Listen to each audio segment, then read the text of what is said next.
Tickets, a son of a champion stallion, a son of an outstanding mare. Oh yeah, and he was pretty good on the track too.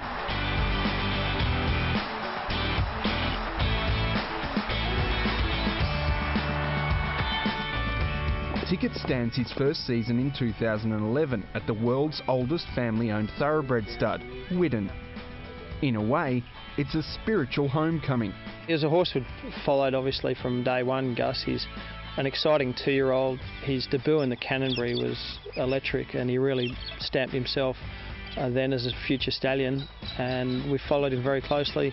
A very good association for a long period of time with Peter Moran, who bred him. Obviously he stood Success Express here with us and raced staging, and through that association and friendship with Peter and Wendy Moran, we were able to secure him as a stud stallion for Widden this season.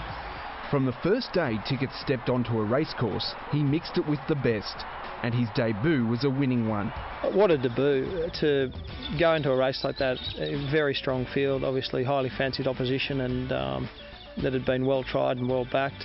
To draw the outside, he was snagged back to last, but a lovely action and really just trucked up, put himself in the race. Coming to the turn, he was still near last, but to produce like the way he did and run over the top of Wanted, and we know what a great sprinter he turned out to be, and run down Manhattan Rain and sort of go away from him on the line over 1,100 metres, sort of win with the ears pricked. He really announced himself that day, as I said, as a real stallion prospect and a stallion for the future. Manhattan Rain in front. Here's Tickets coming strongly on the outside. Manhattan Rain grabbed by Tickets. Tickets put his head in front, and the first starter gets up to win it. You mentioned the quality of the field, and it was just a taste of what a quality crop that Tickets comes from. It's a really good crop as far as colts go, and he traded blows with Manhattan Rain and One More No More and Wanted all the way through his 2-year-old career and held his own the whole way through. He certainly did, you know, a dual stakes winning 2-year-old, obviously. Besides winning the Canterbury, he won the Pago Stakes, and that's a really a tough race and a sign of a good colt there. He did a few things wrong that day, but still won and won well. Obviously also dual Group 1 performer at 2, and that's a hell of a feat. His run in the sires was terrific.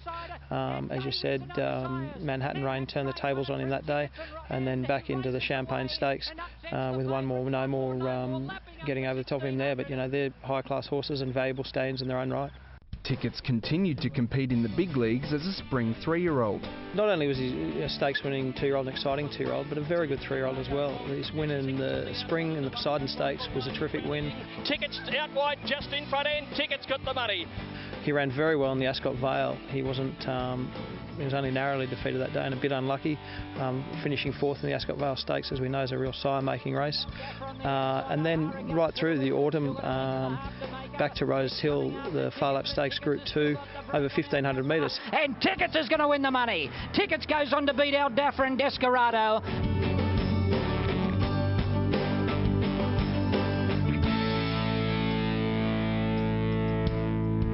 Tickets shares many traits with his illustrious sire. A lot of those Redoutes traits you certainly see in him physically. He's a big, imposing, impressive looking horse. I think he's a stunning looking horse, and he's certainly going to furnish into a lovely stallion.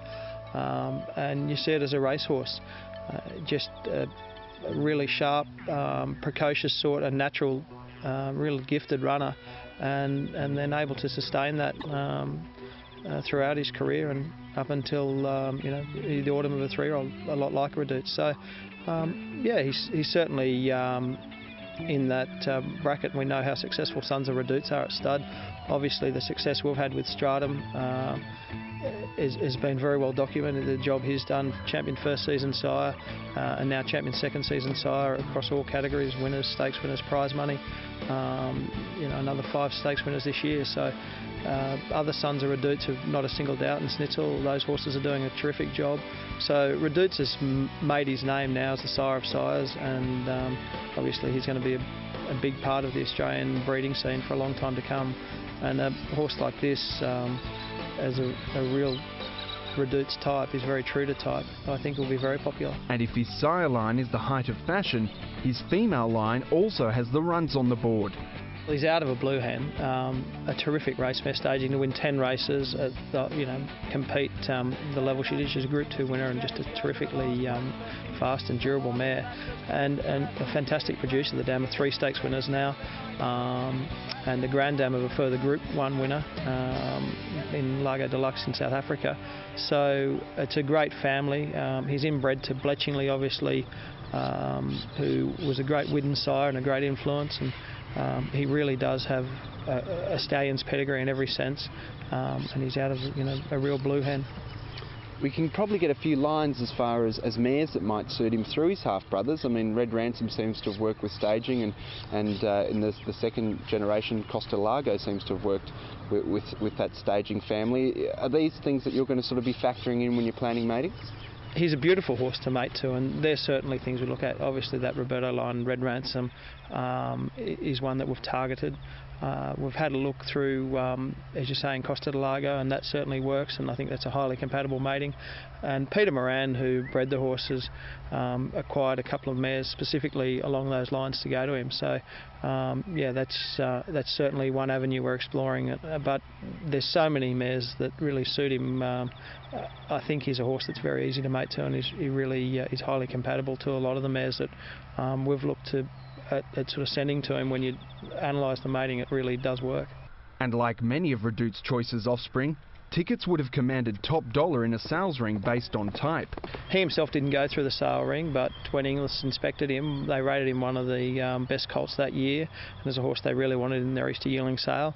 There was no way Peter Moran was going to part with him, but you know, he's a horse that will get a type like himself, and you know, great yearlings get great yearlings, and he was certainly that. And good two-year-olds get good two-year-olds. So I think he's a horse that has great commercial appeal, but in the same sense, he's terrific value at a fee of less than $10,000. You know, there's no better value around. Is that a deliberate decision, the pricing of this horse, given that, you know, there's a little bit of talk around that the market might be a little bit light on for broodmare owners at the moment? Do you want to make him competitively priced? Certainly very competitively priced. That's always been our philosophy with our young horses. We have faith in them. We want them to attract as many good mares as we can to give them a chance to be good stallions.